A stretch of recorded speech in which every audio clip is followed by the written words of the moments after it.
talked a lot about just wanting to evaluate things with the starting lineup.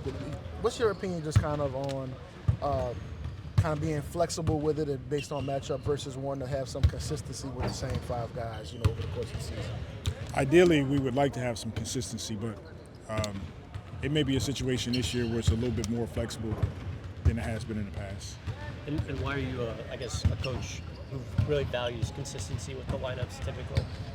Say it again? Why do you, typically when you can, why do you value lineup consistency? Why is that something you want to do?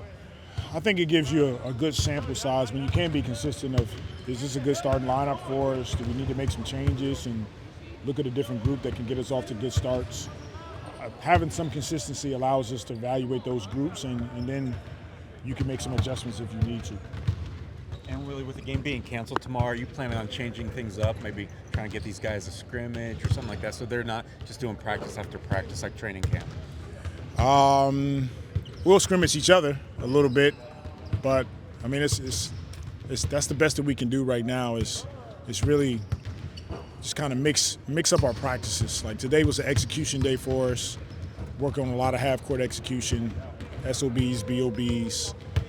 Tomorrow we'll play a little bit more going up and down, but it's just the way things go. Is that when a game gets canceled like that, you get more practice time, more film time, more time to recover. So is it more of actually maybe a blessing for you guys to get in more from the coaching staff's perspective to the guys and have them work on things a lot more? Yeah, I think it's sort of a balance. It's good in the sense that we get to be home. We get to work on some things, but at the same time, you want to play against some other teams and play against competition and sort of reevaluate where we are.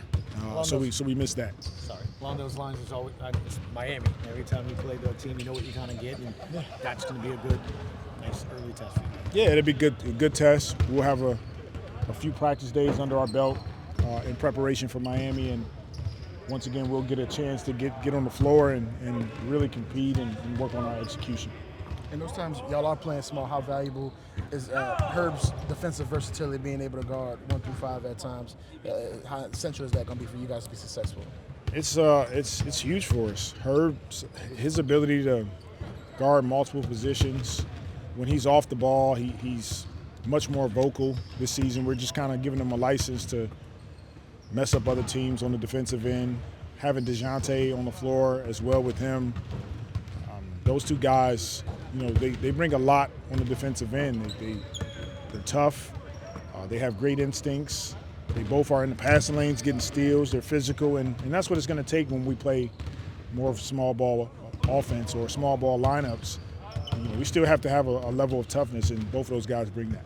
A lot of coaches talk about bringing 2 on the ball because it creates an offensive advantage, puts other teams in rotation. But defensively, sometimes you might want to avoid that. So what's the balance when you are in some of these small ball or positionless groups and maybe there's a mismatch? How do you balance not rushing to put 2 on the ball and then maybe having to scramble out of it? Or do you just trust that, we're a good scrambling team and we can kind of make the rotations as needed?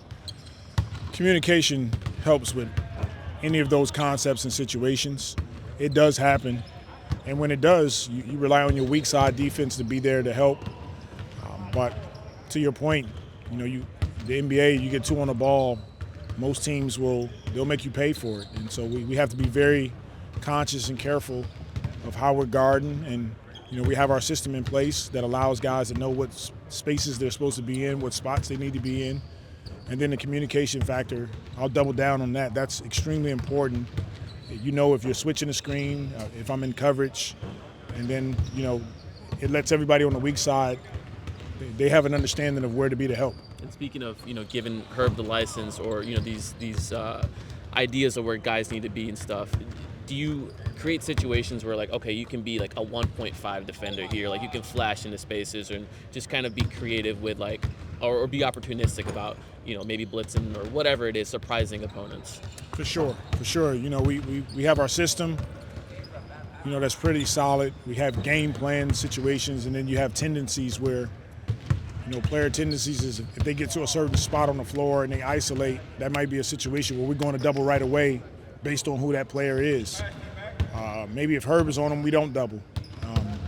there's situations that you come in a game and you want to funnel the ball to a certain player to make them have to beat you. So we're working on a ton of different situations that we believe we can go into games and game plan depending on what our matchup is that night. Daniel Tice was shot 6 for 7 from the field in the game on Monday.